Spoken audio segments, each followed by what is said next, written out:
So good morning, everyone. Uh, Thank you, Maria, for the introduction. You almost embarrassed me, but didn't.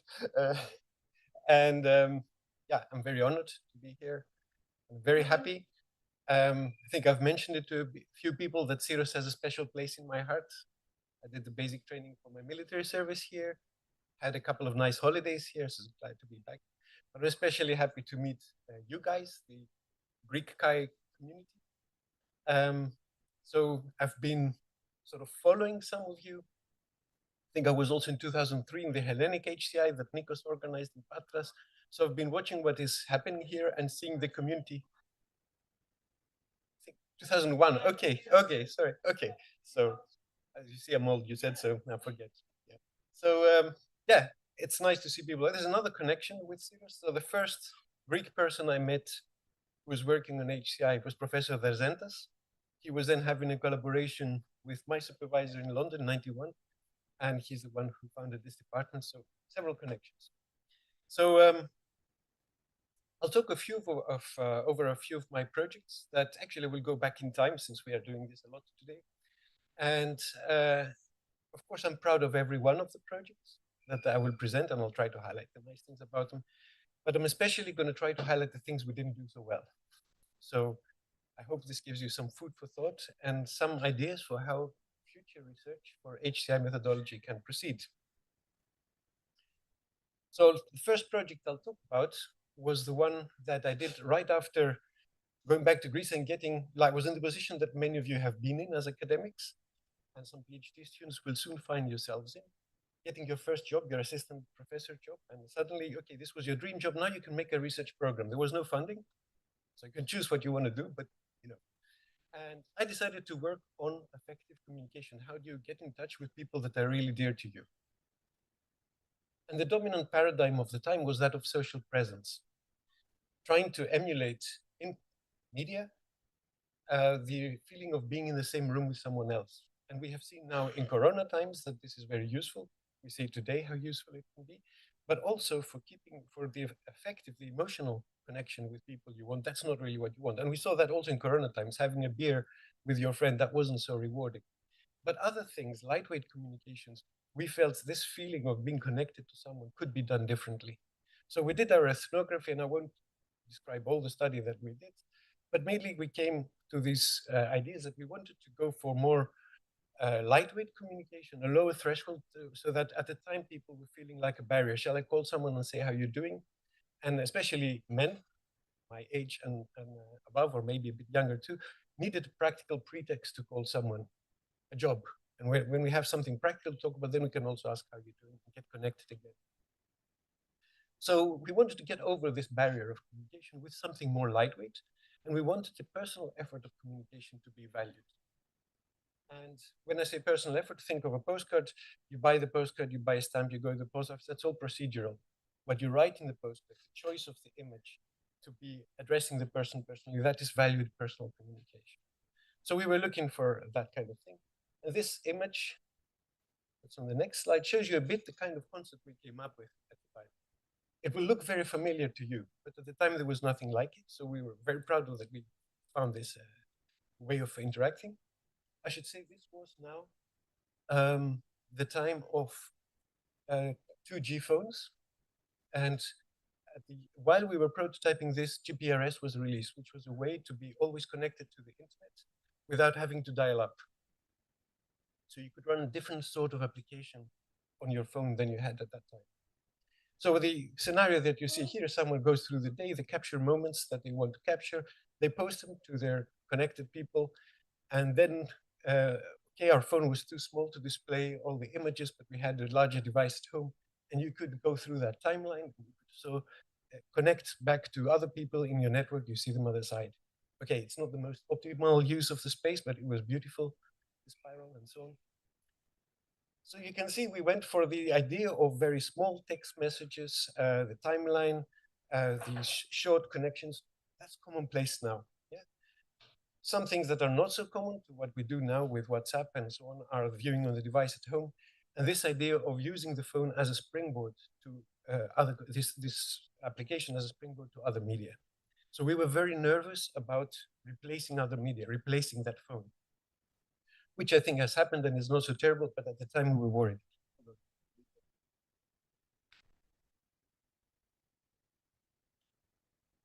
So we made this thing and we deployed it.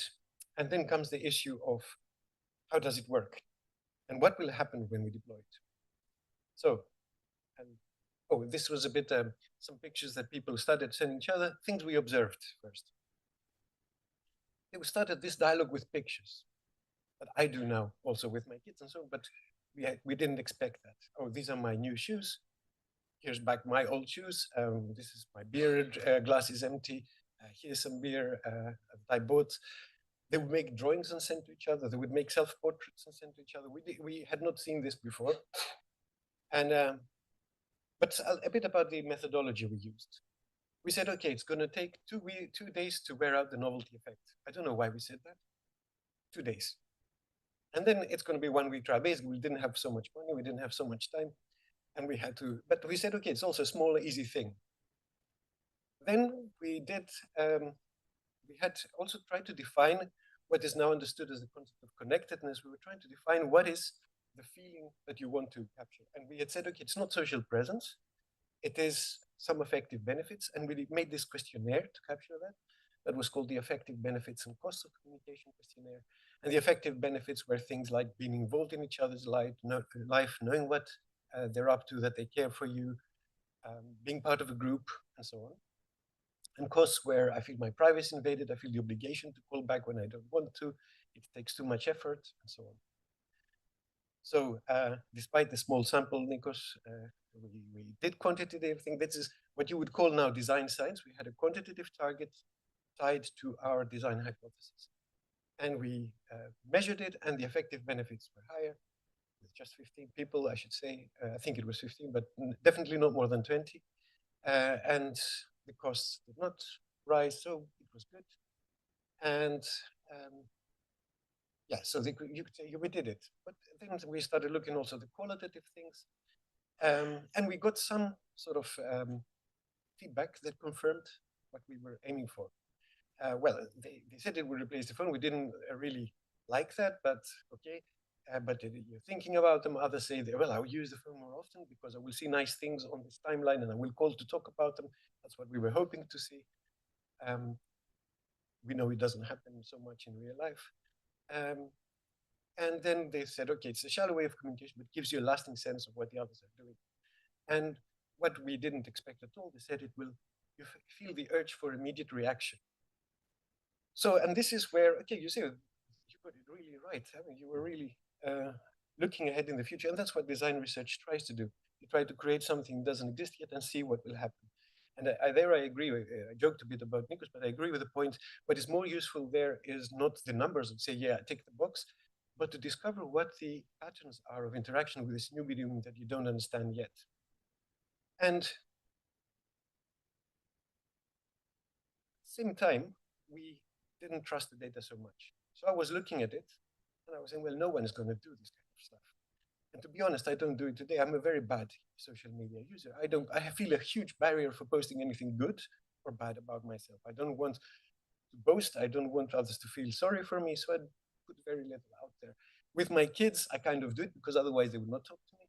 So I do it, but I'm a very bad user of this media. So I couldn't believe the data I was looking at. So we published it. And then, the students did a fantastic job, and then they gave it to me, and I added the sentence at the discussion sentence. For users to engage with such media for longer, with more people, some degree of automation is needed to provide the almost continuous trickle of awareness information to one's friends and relatives. That didn't come from our data. That came from me, not trusting the data. And it also had a very big impact because we looked at it in this way, and because we were also at the time of the disappearing computer and putting context sensing, context awareness everywhere and so on. The follow-up project that came out from this, and lots of my research at the time, went in the direction of instrumenting the environment and creating this information automatically. We don't do this anymore. At most, you will post your Strava trajectory and so on, but then that's a little part of the information you put out there. So on the other hand, we said, okay, maybe we need longer trials. So on the years that followed, they did longer studies. I will highlight some of them. again, to point out things that I wasn't so good at. Okay, I'm also proud of them. Please don't get me wrong, I'm very proud of all these works. The next one is a completely different field. 10 years later, I was working on rehabilitation technology. Sorry? Okay, okay. Here. Thank you. So for rehabilitation technology, we were looking at a particular patient group for stroke rehabilitation and spinal cord injury. And people who have suffered these cases, they need to relearn some motor skills. And we were looking at relearning arm-hand motor skills. So things that appear very simple to us, just reaching out for a bottle of water or a cup, are very complex to relearn. We've spent our whole lives learning them. We do it very easily. But imagine you have to plan the movement, plan where to slow down, the strength you're going to grab something, a plastic thing can spill out if you're not careful. You don't put it down with strength. So they have to practice a lot of these skills. And in modern physiotherapy, the therapists try to tailor the exercises to the needs of the patient. They say, what do you want to become more independent in your daily life? What do you need most to try? I need to comb my hair, I need to brush my teeth, whatever. They will give daily life activities that they most need to train. So the therapists pick up objects, they have buckets of objects next to them in the clinic, and they create an exercise, and then they spend half an hour, because that's what the training session usually is.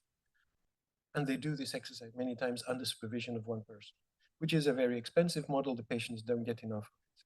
So the question was, could we use technology to do that more? So there have been games made and so on. And the platform we use here was something we even made a spin-off of that. This year it closed, definitely never made any money. Anyway, and it created this board, which is basically a grid of RFID antennas. So you can pick up when an RFID or tag touches the board and when it's lifted up. And we embedded the tags in stickers of different colors. So the way you create a game is by saying, okay, let's take this cup, for example, that you see there. You put a blue sticker underneath, and then you aim for the blue targets. So there you have a task that triggers your movement. And you can have different colors, and sound effects are produced. And you can, when we program it, we can put sort of more complexity, more targets, different speed. We can put sort of rewards, games, gamification type things. In this case, we made a platform for the therapists to program it themselves in front of the patient. So the idea here, you have just 3 primitives, putting something down, lifting it up, shifting on the board. And you see the timelines where you see what happens with those tags, where you put it down. And there's also some audio content that is given, so you can record instructions and feedback to the patient. And you can see to the right the grid where they program the target areas. So we said, okay, the idea is that the therapist sits down and in about 5 minutes create a personal exercise, and then the patient can train for quite a bit longer and get more benefits. And we said, imagine now, this is an end-user programming paradigm. You share solutions, you create more exercises. We will crowdsource the creation of exercise. We had big thoughts at the time. We were inspired by Wikipedia, but okay, big difference. These are exercises that therapists created, for example, pouring from a bottle of water. I think they wanted to train opening a wallet, but they had a cardboard box, cleaning a window, washing dishes, and so on. And you can see a bit of how practicing cutting with a fork and knife might be. You put down the fork and knife, you shift 3 times, and you lift the fork and knife. So this is the kind of end-user programming they had to do. Really simple, but at the time of therapy. This is how it looked like when they were creating the exercise. The therapist sits with a laptop, the patient trains to the right. And then we deployed it in the field. And what you see here was a 3-week deployment. And to the left, you see the sessions that were used. And you can see the blue line is the total number of sessions used individual and group together.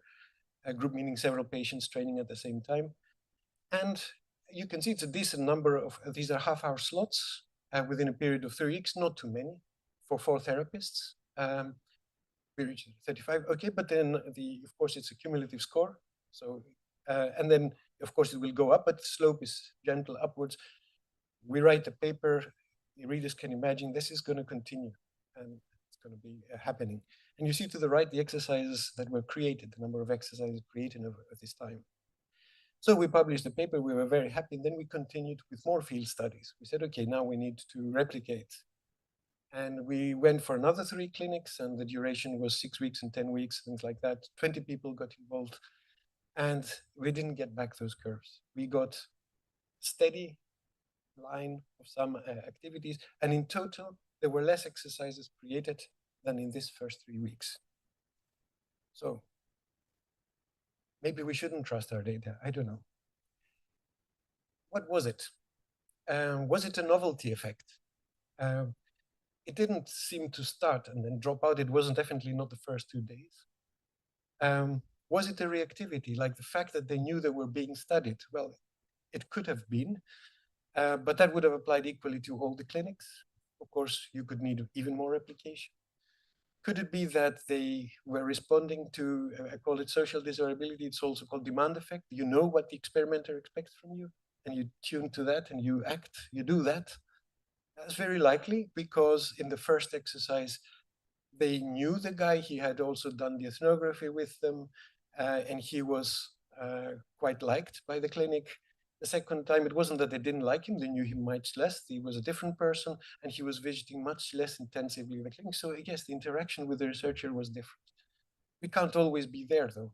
We can't always be there to study things. The problem we had was that it was discretionary use, so it was not something that the management asked them to do. Every therapist could choose on their own on the basis of what is best for my patient at this moment. And we were hoping to reach a critical mass of users, after which we hoped that things would take off. The idea of social networks is the same. If you don't have a big network, you don't use it. Crowdsourcing the same.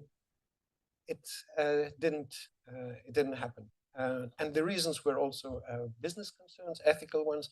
So while they are creating their exercises with everyday objects, the idea of task-oriented training is established. The moment you put a digital box in, even though you're doing the same thing, but you're using a digital medium, suddenly this needs clinical validation. So for some therapists, and they say, no, if I don't have effectiveness, I cannot do it. But if every clinician has to produce their exercises, what are you going to do the clinical trial with? Because it's, so you have different, there were business concerns too. Basically, every patient is entitled to half an hour treatment. And if they don't get it, you are liable. So they could argue you spend your time looking at your screen. So difficult problems there. And now I want to switch to what did we do wrong. Let's look at HCI methodology. Where in HCI methodology could we have done better? And what should we consider HCI methods? I took the User Experience Professionals Association annual survey. We publish every year what methods people use in practice. And you can recognize most of the facts we have in textbooks. And maybe a couple of things refer to marketing or technical writing, because there are many people who might not have an HCI training working in this field. But you can see this kind of problem that I'm talking about is not really covered there. I look at research. There's a few literature surveys of methods used by researchers. This is the most recent one that I found, but they basically don't disagree with each other. There are techniques like we also use ethnography and data capture, but again, I don't find specific, especially in standard HCI methodology, how to address the challenges that we were trying to solve. So specifically, we want to engage for discretionary use for longer, and we want to be able to assess the experience over the long term. We want to deal with novelty. We don't quite know how to deal with it, how to estimate it, and when is it, what can it do? And we want to do longer evaluations, and we also want to see when to take measurements. And also, if you look at the basis of what we teach to HCI students, it's very much about perception, cognition, action. It's about perhaps transfer of learning through task knowledge from one domain to the next. So it's very much about first-time use, how you will make use of that ticket machine or that website, but not about what I'm trying to address here. So there's a room for research. Of course, not the first one to see it. And I want to advertise the work of another Greek. I don't know if you know this work, of the I scale of Panos. We're proud that he did his PhD at TUE, but he kept on working on it afterwards. The idea of this scale is that you reflect back on your cumulative experience with the products that you've been using for some time, and you try to reconstruct in memory how it was and the ups and downs in your user experience. Yeah? And you record the ups and downs. You are interviewed by the tool, but you can do it in person too. You're interviewed by the tool on what to describe what event it was, and you're also given some rating scales for aspects. For example, is it the pragmatic aspect, the hedonic, whatever the researcher is interested to find out about this experience. There have been variants of this. The UX curve is a more simple but less theoretically grounded variant, was made afterwards, and it's a bit more broadly known. And the UX curve is something that addresses adults. There's a memo line when you work with children that we have used a bit in our research. The issue with this thing is that from its definition, from its construction, they didn't care of the veracity of the recollection. So they say, okay, it matters what is your assessment of the product now to know if you will continue to use it. And that's true. That's what user experience is. It's reconstructed from memory. But for several cases, especially when actual behavior matters, we really want to know what happened when and how does it affect the experience. So there's other methods that I will talk about in diaries, experience sampling, that was also mentioned yesterday, that you need to assess the experience over time. So this is more where we're going. But I wanted to put a plug for Evan's work. About novelty, there's very little to guide me for my problem. And there's been a couple of works in robotics, and I like this one that comes from public information displays, which deals with the issue of, imagine putting now a poster about the conference here on a poster. The idea, well, the definition is clear to everyone. You are going to respond differently to a product when it's new, when you're curious, and after a while you get a bit bored of it, you don't notice anymore, it becomes part of the background, and you stop using it, or at least use it and assess it differently than in the beginning. So in a way, it is a confound for our studies. It colors our results. How long does it last? People did the same as me. They just gave a number. Other people said it's going to last a month. Others said it's going to last a few days. I was on the minority side, but usually people don't go more than a week. And what is interesting about this work is that they emphasize something that should be obvious. There's different aspects of novelty. When you first introduce something, but when something changes, for example, you get an update and it looks different, or a new content. Social media depends on that. There's a constant feed of new content. Yesterday we discussed serendipity in music recommender systems that Felix was talking about. That's a bit the novelty that has to keep coming, otherwise you disengage. So it's not something that is completely new, but the HCI methodology doesn't know quite how to address it yet. And importantly, in the user experience scales, the ones from attractive and so from Hasensaal, for example, it's also one of the dimensions of user experience, if it's novel or not. But we want to assess this novelty and use it as an instrument for our studies. So I'll skip to yet another study. And again, I'm not picking on you, Nikos. Today, this is social robots for education. You opened it up. So in this case, they're helping children practice music. They practice their own instruments, as you see, piano or block flute or whatever, guitar. And the robot there is there to encourage them. I should say also, this is a robot that is smart because a smart PhD student is behind the scenes teleoperating it. But the main thing that people do in social robotics is they try out, based on theories from social psychology or from other fields. We applied from learning sciences. They apply some theory and they try to shape a robot behavior according to that theory, and they try to see if that works. So that's what we did here. So we were trying to see how to motivate the child to try more. And we had a general behavior of a robot that would not be evaluative because of some other considerations of the previous experiments, would just praise the effort of the child to practice, like a non-music knowledgeable parent might. If the parent was present, cheers you on. And the other robot would ask the child to self-assess. Okay, how did you do? What could you have done better? And it tries to get the child to start self-regulating their learning. And they set a target and then reflect on their effort. And we said, okay, this is this is what we expect to be better. And we did another test, and that was something like how many sessions was it? I think it lasted a couple of months, and we did 7 weeks. It was, and then we had 10 measurement points during those weeks, where we would take measurements of motivation and user experience. And again, we ticked the box. Let's say the non-evaluative robots is the bottom line on the motivation of the children, and the one that asks the children to self-assess is the top line, so it gave more motivation to the children.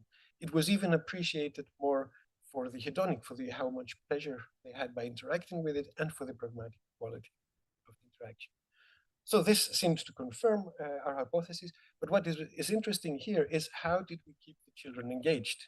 Because we thought, okay, they will be surprised from the robot the first couple of times, and what happens later.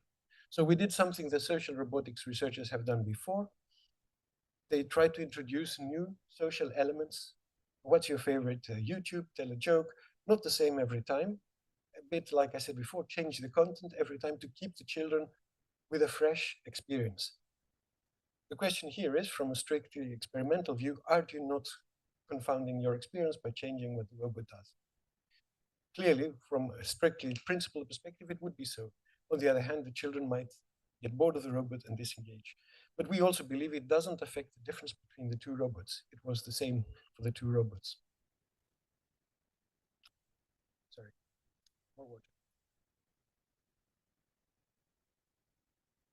So we wanted these regular updates, and I think you will recognize that I, at least, when I get an update of my usual app that I use every day, it looks slightly different. It feels fresh, at least for a day. Maybe the changes are superficial, so you might like that. We knew we have to target for these things a lot the hedonic aspects of the interaction and the relatedness. We can see that it's easier in social media and conversational agents. If I go back to the tool for the therapist, I'm not sure how I would do it. And of course, what we don't want is to have some influence to our dependent variables from these interventions to keep the engagement going. Now, the next thing we did was to study real life. And I will switch now to methods that do that, diary methods and experience sampling, and how these kind of thoughts apply there. So this series of projects that I talk about here are more recent. We talk about sleep quality monitoring for children. So why do we want to do this? So clinicians, when a child has sleep problems, when an adult has sleep problems too, they can measure some things with technology. These objective measurements are not enough. They always want to know, how do you feel? You might have the perfect sleep pattern according to your watches, but if you feel you didn't sleep well, or you're anxious or whatever, then you have to be treated, and they treat you until the problem is solved. So doctors ask you to fill in diaries. This is a classic one. That was called the consensus sleep diary. It's a paper form. It has been digitized. We've made graphical versions of it for adults and so on. But now we were targeting children. We're a design department. First thing that our students do, these are master projects, is tangible embodied interaction. We really go for it in our department. So the first one was meant to be like an advent calendar, and every day you get a question. The questions come through pressing the green button, and you have a Likert scale by the blue buttons. And the children could do it, the ones a bit the older children that understand what rating with these words might mean: never, seldom, and so on. And there was a little reward, some Lego pieces. Of course, that's very expensive. I don't think the doctors would like to have sort of a lending library of boxes, wooden boxes with Lego pieces. So the next thing we did was this device there, that Hannah Itterson made, and it was basically having the same concept. You get the questions with a central button and the Likert scale underneath, and you get the questions on your headphones. The idea also is that this discussion should be more or less private, because we don't want something with children is usually if they have problems that comes also relates to the environment. This reporting should be private, not by the parents, because you get parental report, by the way, but you also want to know the opinion of the children. So, and what motivates the children to keep going is a story with cliffhangers that you get the next day to hear the next piece. And okay, so this was a nice idea. Again, I don't think we would produce in mass such a device. So we went for a chatbot. This was a rule-based chatbot, again, before pre-LLM times. And it was having a small social chat to get the same information that was on the forms, and very little extra social level for the chat. And continuing, we went now to a voice diary. This is the kind of dialogue you would have, and the children could speak to the voice diary. And again, wanting to publish papers, we compare the voice diary to the text diary. And the way we did it, though, we decided not to ask them which one do you prefer, but to let them choose and watch their behavior as they would use it in real life. So in the second screen, you can see they can choose between speaking or writing, and they could do that every day. And this is how this third is how it would appear when you speak to it, and the other one how you would type to it.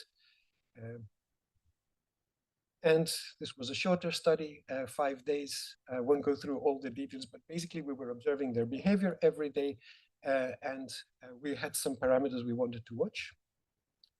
And one was, we said, okay, if they give us very short answer, bad, good, leave me alone, whatever, three words, short means less engagement, longer means more engagement. And this is what happened with the days of the study. And it was a gentle U-curve that you could superimpose on top. And then there was this, we could see a slightly different, that when they were using voice, they were more able to provide longer answers. Yeah, so kind of expected.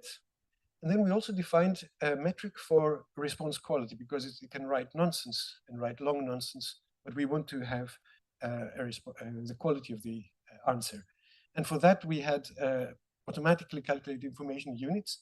So these are the terms that the children introduce. If I ask you, what did you eat? I ate bread and eggs. The two terms introduced that were not in the original answer question. So these terms are the information units. And then there were the relevance and the clarity of the response was coded by the poor PhD student and another friend of hers. So they created, so what in the beginning we didn't make sense, but then we could see that the behaviors of the children clustered in two ways, one that was constant throughout, and the other one followed this U-shaped turn. And then we could also see, if we would look at the choice between voice and text, we could see that the voice had again this U-shape. We couldn't say that was unequivocally better, but the children told us they found it boring, they found it like homework. They would like more of the hedonic, what we did before in the other studies. So there, my student decided to be inventive, and she had now LLMs at her help, and she made all the questions to be rhymed. So it sounds a bit, if you read it out, it sounds a bit like a poem. I said, okay, try it. Yeah, if you want to, try it. And this is the standard text that LLM would produce, a sort of very friendly dialogue, asking the questions and chatting in a social way to get all the information it wanted. So there was a strategy to take out the information that's in the diary, but also have a little chat. Now, you could say, for people who are really rigorous about methodology, what are you doing there? I mean, the question, you have to ask the question in exactly the same dry way to be sure that you're not coloring the answers. But we want to engage children now, and we're not going to do it if we give very dry forms. So again, we gave them a choice, but we had to explain to them first. One talks like this, the other talks like this. Do you know the difference? And then we deployed it, yeah. And then this is how you could see the history of the chat. Also browse back. This was the sort of protocol we followed, 32 children. And for a limited number of days, we can't bug them for too much. Again, for sleep reporting, I forgot to say, the typical duration that clinicians want is either 1 or 2 weeks, usually 1 week. They want a full week to capture the pattern. And they consider it better to have 2 weeks, but they don't really ask indefinitely. There are some occasions for chronic diseases, we worked on them, where you have to look permanent reporting, but then you have to approach those completely differently. And this was what happened with response quality. As we split the group just arbitrarily, taking the middle point, taking half the children were the younger ones and half the older ones, because basically I was being skeptical to my students, said that this is just for kids, you know, for the younger ones, the older ones will hate it. So she felt obliged to split between the two ages. And we see here that the quality of the older children, both in rhyming and in prose, was better. That's the two curves on top, that's to be expected. And the younger children, the quality was worse. And we couldn't see any difference really. It doesn't matter which is a bit higher or lower between the two systems. What mattered a lot is completion rate. Do they fill in? This is what the doctors care for. Do they fill in the diary in full? I didn't see in the first study, it was 100%, which actually, it shows that the parents made it happen. Yeah, otherwise you don't get the children to fill in 100% every day, a diary that they hardly care for. So in this case, it was about 50% the completion rate. And you see the two curves are the younger rhyming and the older rhyming. So they had higher completion rates with the rhyming. So the PhD student was happy because she proved her point to an extent, because this is very preliminary data. So it was preferred. They preferred it, the younger ones, but I don't remember what the older age was, but they were not, I think they were not older than 10. They were talking about young children. Still, we need more help to get to a higher completion rate, because otherwise we don't have a useful clinical tool. But there were very large individual differences. So some children said they liked it, some children they hated it. So okay, you can do what we did in the experiment and offer both, offer a choice. That's always a good interaction solution. The other thing is, what keeps getting me with these short-term studies, can you extrapolate to the future? Clearly, we can't. We cannot assume that the line will continue growing or falling in the way it has. And this is where the next PhD student came in. This last one I'm going to talk about. I hope I'm still good with time, but and he, okay, we'll go a bit faster here. He was trying to use past responses to predict future response behavior. It wasn't about children anymore. It was about experience sampling. So we know what it is. So he made this application called Experiencer, where you could do experience sampling on a wristwatch. And this is how you submit a rating scale, or there's other interaction styles that we've tried as well. You'll see them next.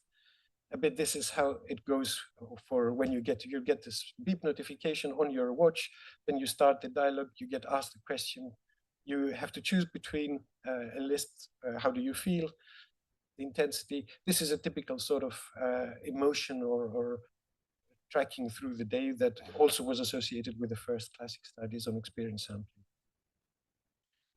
What he also did that we know in the HCI field from several years, from 30 years now, we know that if you use context information to choose the moment of timing, it can do better.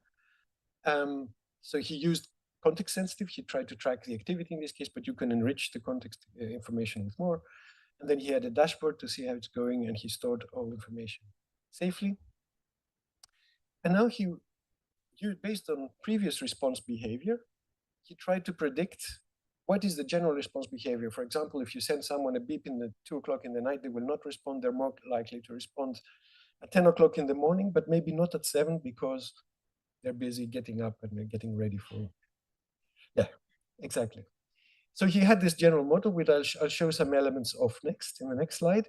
And then the idea was to put that model on the smartwatch and basically tailor to the response behavior of that person based on, because you have a prediction, okay, this is a good time, but it didn't work. Okay, now you adjust your expectations, you adjust the model. So this was the Bayesian network that he used, and the core of it is what is the capability, opportunity, motivation model, which is something they use in behavior change a lot, which is a model that combines various theories of behavior change. And these have subcomponents, but I won't get into them. But basically, you will do something if you can't do it, if you want to do it, and if you get the opportunity to do it. And then he modeled also some things that are special about experience sampling. If you get a beep, you're likely to respond close to the beep, but as time goes by, like, okay, you might respond the first 30 minutes, but if 10 minutes later you haven't responded, it's almost certain you will not respond in a quarter of an hour. Well, you might actually, but this is the idea. There's a decay in the attention of the user. If you get many beeps, the silence of every beep, if I get 20 notifications in a day, it's easier for me to skip one. So he tried to model this kind of behavior. And although he modeled, he intended to include all these circles in the model, only the ones with black dots were the ones he actually implemented. So he had his initial model, and he personalized based on the behavior of the participants, but he also wanted to preserve what the, let's say, the researcher wants, at least so many intervals should be had, so many notifications, so much difference between them, some logical constraints. So I'll jump straight to the bad news. The engagement drops anyway. But it's a bit better with the machine learning model. It was also a small training set here, just from 70 people. So, okay. Also from limited amount of time. So you can imagine that there is room, a lot of room for improvement there to manage this, to improve this engagement. We can't, though, really claim that 10% improvement, which would have been great because there was no statistical significance, because the two groups were very unbalanced. But I think we're on a good track. Unfortunately, he finished his PhD. We gave him the PhD anyway, before he did the next study. So I want to recap now some of the things we've explored and we haven't really cracked yet, but just as a reminder, we looked at personalization. As I didn't talk about it today, we also have ways to profile how people respond to different persuasive strategies. So there's different ways to personalize. Context adaptivity, you can get some context from calendars, from you can harvest information that's already easily available, or you can add your own sensors to do it. We know we need to add a layer of enjoyment to keep the interaction going. We've tried several of these, but again, depending on the study you do, you might be confounding your results. And somebody mentioned in her talk yesterday, this self-determination theory. Basically, you can structure all these elements as applications of self-determination theory, trying to encourage the autonomy of the users, the competency, and the relatedness. So relating to other people might be a good way to get, that's why we keep using the social media. Having tools to track your performance. For example, now we're trying to give feedback to the respondents on the quality of their answer to see if they use that to improve their skills and so on. There's obviously challenges. Even Maria before asked us to respond to rate the quality of the conference. We're all the time asked, yes, please do that. But all the time, whenever you buy something, you get rate the salesperson, rate the McDonald's service, and we get on the mail. So we are all the time surveying. And our vision was of on-demand sampling people and probing them. But there's obviously, we're not going to go there. It's too disturbing. We have to compete with other notifications, and people manage their notification because their attention has to be protected. Something about long-term interactions. I didn't talk a lot about those, but what you conceded to in the beginning is not, you don't have an understanding of what you accept to use when you start using it, and you might change that, and it has built a model of you also. So you might want to revisit issues of consent there, or of accepting policies. And what is clear from methodologies, we have to learn how to use data earlier in the design process. I haven't done much of that. I know in Twente, they're creating ideation techniques for, they call it backcasting, for long-term interaction, for looking towards the future. This is something that my colleague, Matthias Funk, is busy with, called data-enabled design. We're next to the collection of data that's on the top circle, which is more or less what I'm busy with, field studies and so on. On the bottom circle, there's a design team that watches remotely through dashboards and starting interventions, changing the prototype as it goes along. So this is not meant for collecting empirical data in scientific studies like what I want, but on live, trying out different things. And there's a lot to be done there, a lot to be gained, and a lot has to be happen before it becomes efficient, but also ethical issues here to deal with. Because if you change the application people are using while they're using it, yeah. So this is to recap and close my last slide. We want to shift focus towards long-term engagement. You saw us doing it a bit, revisiting HCI methods with AI. These are all opportunities for new PhDs, actually. So we have to revisit HCI methods. It's kind of obvious because we spend years trying to get think aloud right. Yes, hundreds of papers on that. How would you do think aloud now with AI? It's so obvious things, the diaries, all the cognitive walkthroughs that we teach. Some things are bound to change with AI because they can become better and cheaper. We're working now on repertory grids, which can be automated, and they can collect data that humans can hardly process. we have to understand how to deal with novelty, and as both as a bias and as a determinant of engagement. And what I'm not the best person to do, my PhD student was good, but he left me, was combining data-driven, model-driven AI, because it's good to be data-driven, but bringing in the theories that we base on is also going to help. It gave him an edge to start with the cold start problem that was in the slides. But it can also help you understand the mechanism of what worked or didn't work. Without theory, you don't know what you can change. So I think it's important to also consider theory in the application of AI. So this is my talk. Thank you for your attention.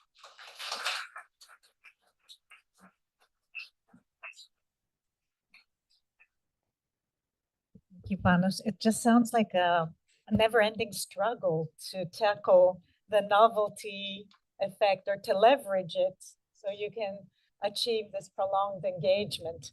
And never-ending. Yes, never-ending, because the more you achieve this, the more needs, I think, and with the new technologies, etc.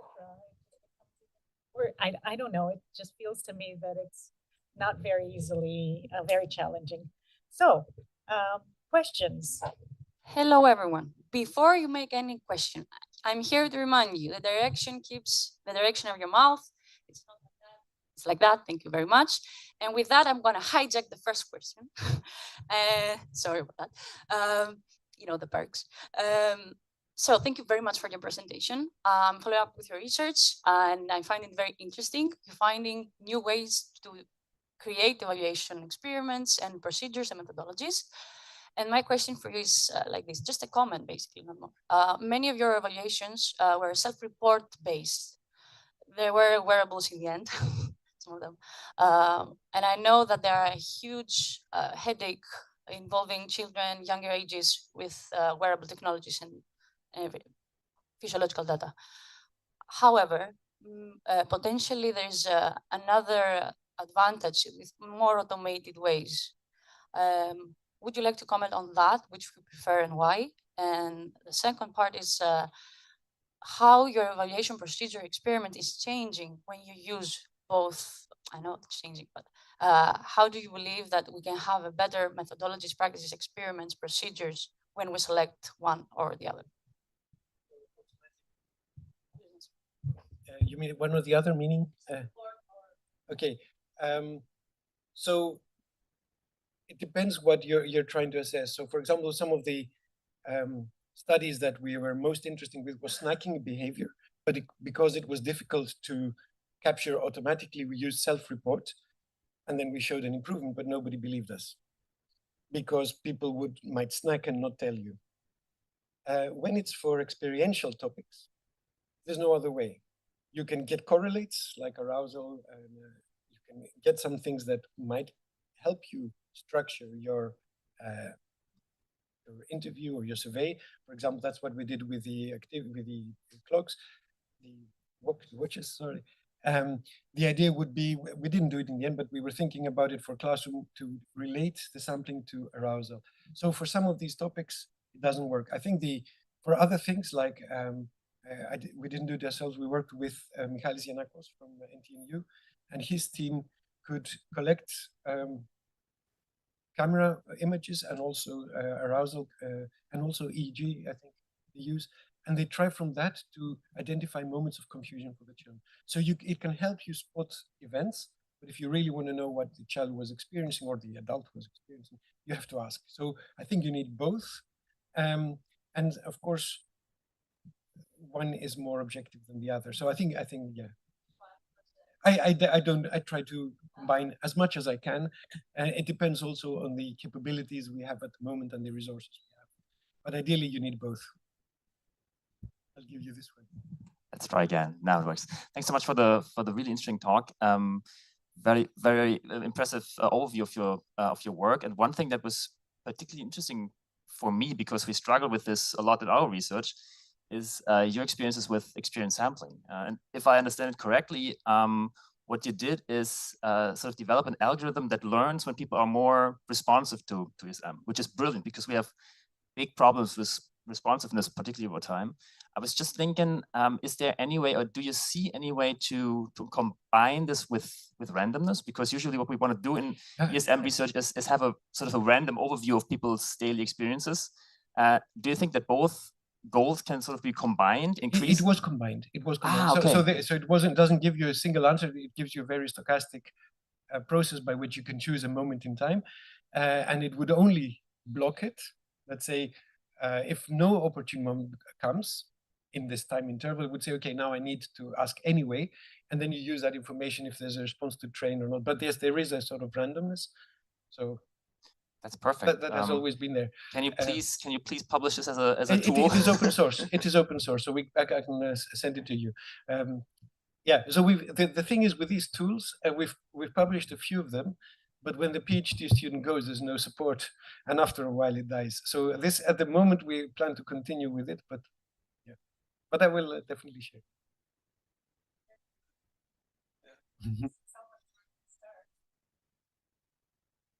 Thank you, Panos. This is recorded because I want to show this to my class, to my students, because it's really. I felt well. I make a short comment relating to what you just said. First of all, I really admire your work, especially the novelty you introduce in your experimental processes, representations of the data, the effort you put in striving for combining multiple sources and trying to create. Yeah, it's amazing. You many examples today, but I've seen them in the history of your work.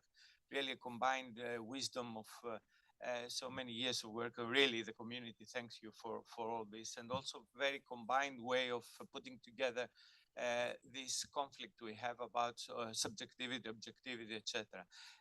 To put together all this, and just have a big question here, which is for our community. Are we ever going to be able, as researchers, having limited resources, space, access to human, the potential users of new technologies, and putting into the discussion all these issues like the novelty effect, the effect of the observer, which, as we know from physics, from quantum physics, this is a big question. Also, the limitations of human memory. I mean, I'm always referring to Proust's book on In Search of the Lost Time, how the reconstruction of our memories is not just recording of what happened, but it's a much more complex process, and we face these limitations, human limitations, in any experiment. The big question is, can we ever be able, as individual researchers, or how brilliant we are, like you, be able to fight against Google or the other big companies which collect really big numbers of data, human behavior data, which become more and more detailed, given all the sensory devices, etc. we have, and the big numbers they have, they can use them, if they wish, using also AI and machine learning algorithms in their design process and in defining artifacts and technologies, which they are not necessarily for our good, because it was in your title, HCI for good. So this is just a big question. I would like your thoughts over it. So I think lots of the things we're trying to create scientific evidence for, and we're trying for our studies to create methodologies. I really don't know what they know, but I expect they know a lot of that already, because they're very good at it. They get people addicted. Of course, it's easy when it's just a hedonic, just an entertainment application. It's easier, but they kind of know how to tickle our curiosity, how to personalize. Is it just data? I think there's also a lot of know-how that perhaps they don't share. I don't know. But they're very good at it. And I don't think, especially when we come for applications that are a bit harder, right, like rehabilitation and learning, what we could transfer from those. It would be interesting if they would do some sort of internship in our place and come and solve our problems. I think that with their data, they can do a lot better. but I think it's also just the commitment they have, how important it is to their business. While we dedicate a small portion of our time with small resources, we are really, I think there is a lot of knowledge out there that is not shared. So I think we cannot easily beat them, but we can try to learn ourselves. So